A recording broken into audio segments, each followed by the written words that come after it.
Gosh, almost all of you. And we would have been at Knuckleheads. Remember that place? It's a live comedy place. It's no longer there, but it was Knuckleheads.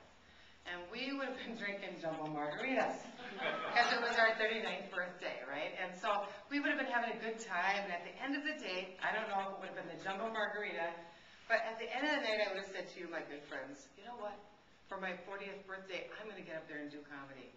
And you, my good friends, would have nodded and smiled as good friends do. And sure. And what would you have done? I immediately put that goal on the back burner. Why? I had a whole year to work on it. Is anyone like that?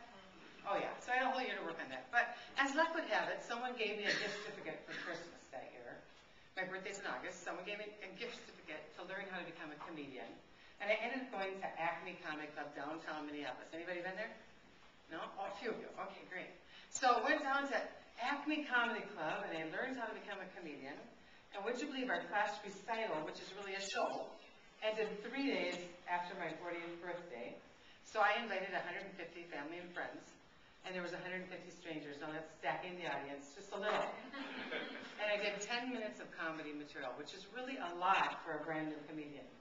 And I remember when I went to the class, I had 45 minutes of rock solid, good stuff, that my family and friends laughed at, and it was really only 2. So I had a lot to do, and you have to write your own material, and it's difficult. But I wrote out 10 minutes of material, and I performed it, and I was so pleased with myself. And I thought, I've got to quit this. And my friends were surprised that I would quit, because I couldn't do it in the time I needed. I already owned a business, I had 2 small children under 5 years old, and I just knew I couldn't be Carol Burnett or Whoopi Goldberg. I just was really trying, but I didn't have the time. So I was going to quit, and she said, please don't quit. Try out for the Twin Cities Funniest Person contest first.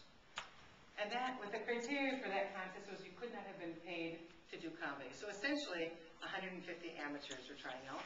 And I thought to myself, I could tell my little children, your old mother actually tried out for that contest. So I tried out for the contest, and there was 150 young punks, thin, and me. And nobody was more surprised than my husband and I when I won the whole thing. And I got $1,000 for that contest, too. I told my husband I'd split it with him, so I gave him $50.